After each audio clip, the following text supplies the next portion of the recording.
Aliante aussi est planifié, comme Seven Hills. Dan a d'abord développé Seven Hills, où nous sommes, puis il a créé Aliante, au nord de Las Vegas, une autre communauté planifiée qui marche très bien. Tant qu'on a un plan directeur, tout va bien. Je ne crois pas qu'il y ait des quartiers de la ville qui soient mieux que d'autres. Certains affirment que Summerland est le meilleur quartier de la ville. D'autres disent que c'est ici. Tant que c'est un lotissement avec un règlement de copropriété qui interdit d'installer une caravane ou un salon de beauté à côté de chez vous, une communauté strictement planifiée, vous êtes sûr de faire fructifier votre argent. Il y a un endroit en Italie qui s'appelle Seven Hills, d'où les noms italiens. C'est le thème de l'Italie. Volare, oh, cantare, oh, let's fly. À Las Vegas, les gens qui se font faire une maison veulent un home cinéma, une cave à vin, une grande cuisine avec deux lave-vaisselle, un ascenseur, une buanderie en haut et une en bas parce que les maisons sont tellement grandes. Ils veulent tout ça. Les maisons sont immenses. On exploite l'espace au maximum. Je fais pareil.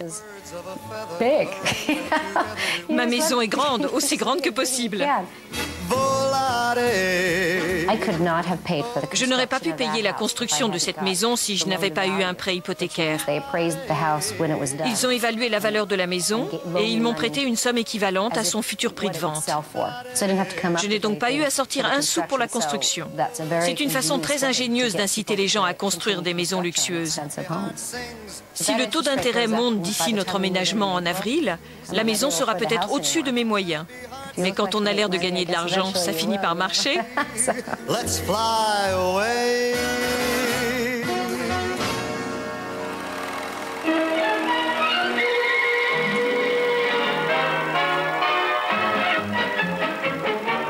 To develop a better understanding of the wise use of credit, let's spend a few minutes with a certain individual we'll call Mr. Money.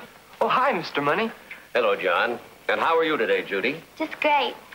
You remember our learning machine over there? Well, sure, that's a great gadget. What's it going to teach us today, Mr. Money? I'll turn it on and you'll see.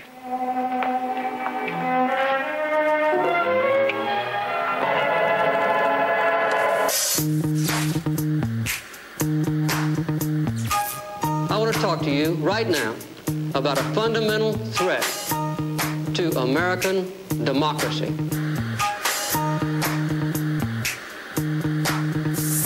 The United States today became a debtor nation. For the first time since World War I, this country owes foreigners more money than foreigners owe the USA. President Reagan urged consumers today to keep on spending, predicting that economic expansion will continue. Our biggest single problem is, folks, we're going broke. The ordinary fellow's about to figure that out. We just have been so rich for so long, we think we can do anything we want to. And that's why I've asked the American people to foot the tab for $20 billion of reconstruction. Others are stepping up. We have this much coming in, we have this much going out, and we are in financial trouble. Hello. Nice to be here. How are you doing? Good. Good, good. Nice to be here. I'm broke. Anybody else broke?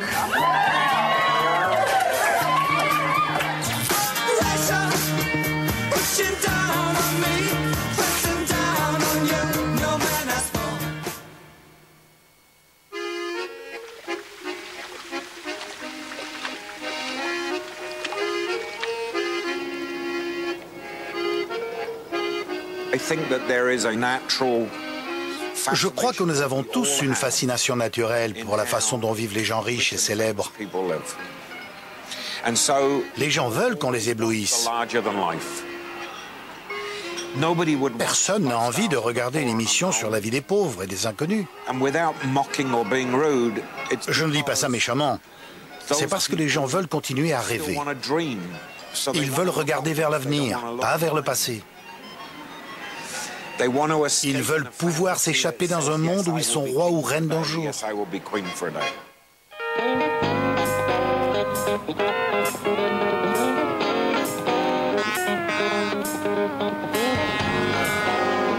Julie is on the line. Hi, Julie. Welcome to the Dave Ramsey Show. We got behind in our bills. Because interest and penalties now $8,000 has become $20,000. I got to the point where I can actually open the bills that come, because before I just threw them away. And now I just throw them all into a big cardboard box.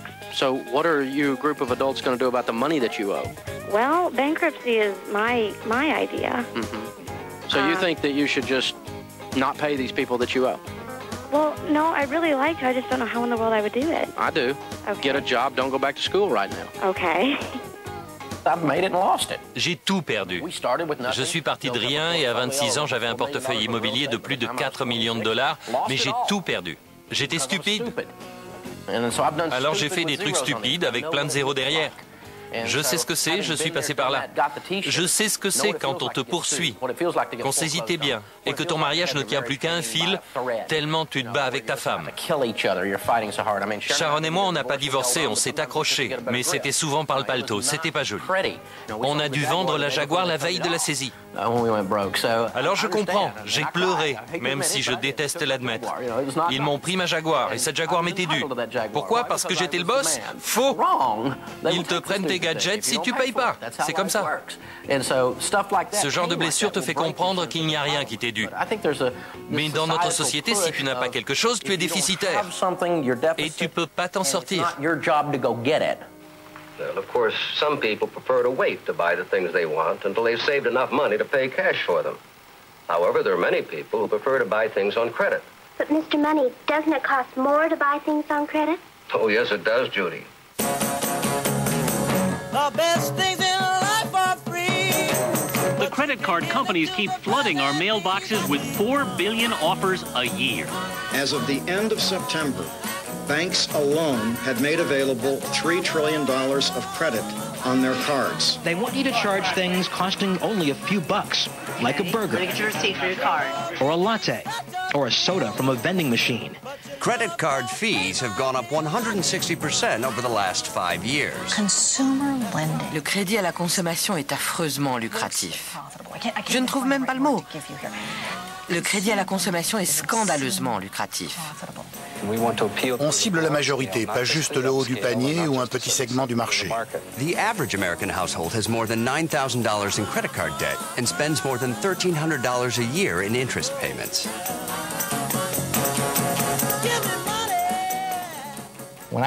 Quand j'ai commencé dans ce métier, dans les années 1980, les retards de paiement et les dépassements d'encours étaient facturés $15. J'ai vu récemment que c'était monté à $43. Vous imaginez ça? $43 si vous êtes en retard, $43 si vous dépassez l'encours, $86 sur votre relevé avant d'avoir fait quoi que ce soit. Ensuite, votre taux d'intérêt passe à 21,9, puis à 28,9. Ils veulent qu'on soit en retard. Exactement. Vous savez qui sont les clients préférés des organismes de crédit à l'heure actuelle? Les gens qui ont déjà été en faillite personnelle. Un des vice-présidents de Mastercard m'en a expliqué la raison. On sait 2 choses à leur sujet. D'abord, ils ne peuvent pas entamer une nouvelle procédure de faillite. Et ensuite, ils ont un penchant pour le crédit. Je lui ai demandé ce que ça voulait dire. Eh bien, ils sont prêts à rembourser un minimum pendant toute leur vie. Et c'est ça qui nous rapporte le plus.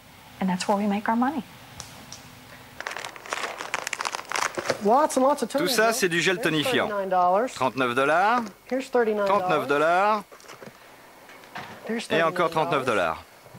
Et regardez ça, c'est l'Aptronic, l'avenir du fitness. On a donc une ceinture pas très solide, avec des pressions sur lesquelles on fixe ce petit boîtier qui envoie des impulsions de type chiropratique dans l'abdomen pour modeler les plaquettes de chocolat dont on rêve tous. Et ça marche pas. Pour résumer une longue histoire, ma première femme m'a quitté pour le frère du voisin. La perte de son revenu m'a forcé à fermer mon commerce dans le centre-ville d'Oklahoma City. Avec un seul revenu, je ne pouvais pas rembourser à la fois la maison et le local. Alors j'ai fait une demande de faillite pour ne pas avoir à payer toutes ses factures médicales, ses cartes de crédit et ses nombreuses dettes. Parce que c'était la reine des dettes. Donc quand elle est partie, j'ai fait une demande de faillite et 2 mois après l'acceptation du dossier, ou peut-être même après le dépôt du dossier, Providian m'a envoyé un formulaire. Bref, ce truc devait me coûter 4 fois $29. Et au final, ça m'a coûté $176 et quelques cents. Après avoir appelé Providian toutes les semaines pendant des mois pour leur raconter à chaque fois la même histoire et leur envoyer à chaque fois une copie des mêmes documents, j'ai fini par me lasser. Je me suis inscrit sur le forum providiancraint.com. J'aime particulièrement les messages pleins d'esprit des gentils employés de Providian. Ah, on va vous traîner en justice pour avoir mis des informations confidentielles en ligne sur Providian. Providian connaît votre site. J'espère que vous avez de l'argent pour vous payer un avocat. Suis-je bête? Si vous aviez de l'argent, vous n'auriez pas la carte Providian. Bonne chance. Une des employées de Providian m'a raconté comment ils gardent les chèques jusqu'à ce qu'il y ait un retard de paiement et un dépassement de crédit qu'ils facturent $70. Ils vont même jusqu'à déchirer les chèques.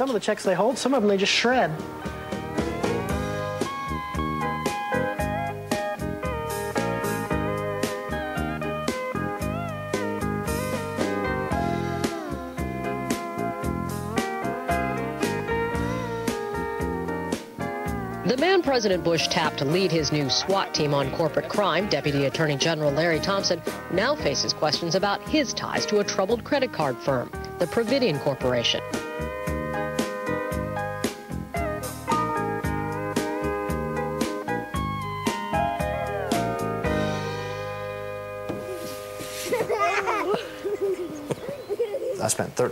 J'ai travaillé pendant 13 ans dans la banque de détail.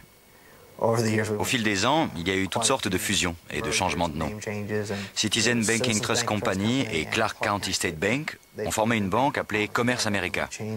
Puis c'est devenu INB Banking Company, qui a fusionné avec la National Bank of Detroit, qui a fusionné avec First Chicago. Quand je suis parti en 2001, c'était Bank One. Depuis, Bank One a fusionné avec JP Morgan Chase, ce qui nous ouvre toute une nouvelle série de fusions. Je sais de sources sûres que localement, certaines banques ne demandent aucune expérience financière. Ils engagent des gens qui étaient responsables de boutiques, par exemple. Ce qu'ils veulent, c'est quelqu'un qui ait l'habitude de la vente. Quelqu'un qui sache vendre, pas quelqu'un qui comprenne l'enjeu et les mécanismes. Vendre des dettes. Oui, vendre des cartes de crédit, des autorisations de découvert, des investissements, des prêts hypothécaires, des crédits auto, des prêts sur capital immobilier, des assurances. Inciter les gens à partir en vacances, à faire des travaux ou à acheter une voiture.